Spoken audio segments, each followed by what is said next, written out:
Gördüyünüz bu hadisə mayın 25-i saat 19:30 radələrində Bakı-Quba Rusiya Federasiyası ödənişli avtomobil yolunda baş verib. Yolun Şabran rayonu ərazisindən keçən hissəsində Toyota markalı minik avtomobili idarə etmənin itirilməsi nəticəsində aşıb. Hadisə zamanı avtomobildə 2 nəfər olub, sürücü qadın və onun qızı. Hər ikisi müxtəlif dərəcəli bədən xəsarətləri alıblar. Hadisə yerinə təcili tibbi yardım avtomobili gəlib və yaralılar Xaçmaz rayon mərkəzi xəstəxanasına aparılıblar.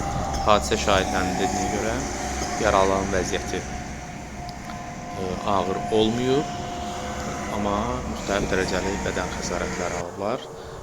Sürücü özü hadisə şahidlərinə bildirib ki, qəzaya səbəb onun sükan arxasında yuxulaması olub. Maşın əvvəlcə yolun kənara çıxıb, sonra isə beton ara kəsmələrə çırpılaraq aşıb. Hadisə yerinə hüquq mühafizə orqanlarının əməkdaşları gəlib, faktla bağlı araşdırma aparılır.